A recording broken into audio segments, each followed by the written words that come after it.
নমস্কার বন্ধুরা, কেমন আছেন? আশা করছি সবাই ভালো আছেন। সুইং হাউস ইউটিউব চ্যানেলে আবার একটি নতুন ভিডিওতে সবাইকে স্বাগত। তো আজকে আমি আমার ভিডিওতে একটা ট্রাউজার কাটিং করে দেখাচ্ছি। কাটিং অ্যান্ড স্টিচিং দুটোই থাকবে। এই কাপড়টা যেটা আমি নিয়েছি সেটা দেখো 32 ইঞ্চ লম্বা। এটা যেদিক দিয়ে ফেলি না কেন ওই রকমই লম্বা, মিনস ডিজাইনটা আমি নেওয়ার জন্য এর থেকে আমি একটা উপরের টপ বানিয়েছি। তো ডিজাইনটা ওই হিসাবে আসবে বলে আমি এদিক দিয়ে ফোল্ড করেছি, ঠিক আছে। আর 32 ইঞ্চ নিয়েছি, উপরে আমি জোর দিব, টোটাল লেন্থ আমি করাবো 38 ইঞ্চ, ঠিক আছে। এটা শর্ট ট্রাউজার টাইপের হবে ডিজাইনটা।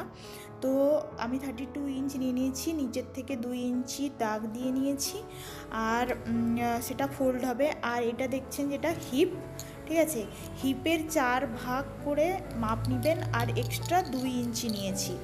আর নিচেও তাই, এই যে নিচেরটা নিলাম আমি এখান থেকে, ওটারও হিপের 4 ভাগ, মানে আপনার 40 ইঞ্চ আপনার হিপ হলে তো 10-এ আপনি ওই দাগটা নেবেন।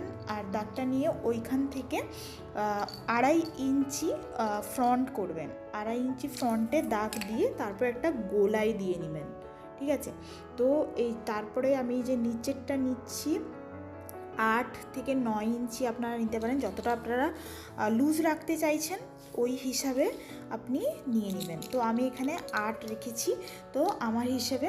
তো আপনি যতটা লুজ করতে চান ওই হিসাবে আপনি পায়ের নিচটা রাখতে পারেন, কারণ এটা শর্ট হবে তো পায়ের নিচেটা চলে যাবে না।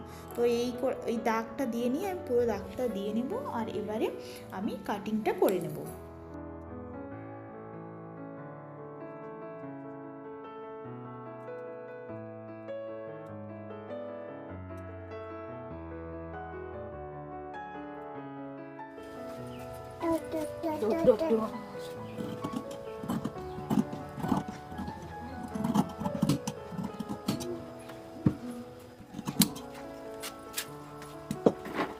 এই যে দেখুন বন্ধুরা, কাটিং হয়ে গেছে। এবারে আমি উপরে জোরটা লাগিয়ে নেব।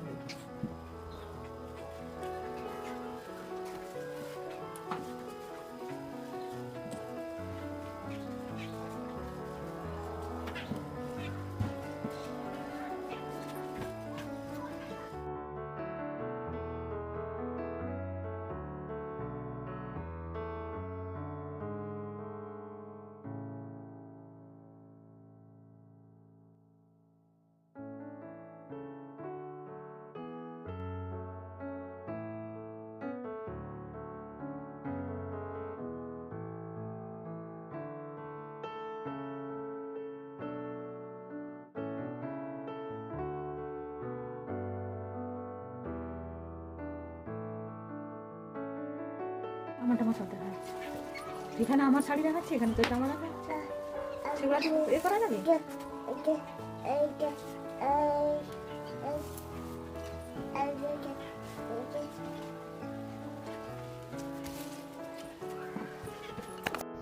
কেটে নিয়ে দুটো পার্টকে জুড়ে নিয়েছি, কারণ পুরো কাপড়টা বানিয়ে নিয়েছি। এবারে কাপড়টাকে এরকম টেবিলে ফেলেছি, একটা মানে মানে উল্টো দিক করে দুটো কাপড়কে উল্টো দিকে মুখ করে ফেলেছি, দিয়ে এই যে গোলাইটা সেলাই করে নেব। এই গোলাইটা সেলাই করে নিয়েছি দেখুন। এবারে এটাকে এইভাবে রেখে আমি এই কোনাটা একদম সেলাই করে নেব প্যান্টের, ঠিক আছে। একদম প্যান্টের শেপ চলে এসছে, দেখুন ট্রাউজারের শেপ চলে এসছে। তো এইটা আমি সেলাই করে নেব।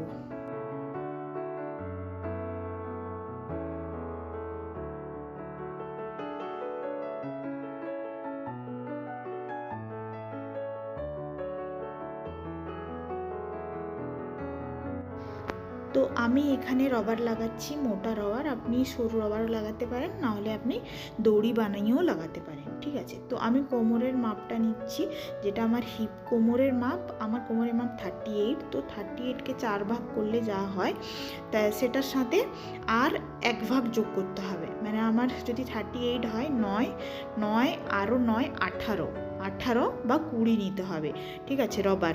তো রবারটাকে এবারে আমি লাগিয়ে নেব।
একদম অলমোস্ট সেলাই কমপ্লিট, একদম কমপ্লিট। তো এই যে উপরের টপটা আর নিচের ট্রাউজারটা কেমন লাগলো আপনারা কমেন্টে জানান, আর ভালো লাগলে লাইক শেয়ার সাবস্ক্রাইব করে দিন।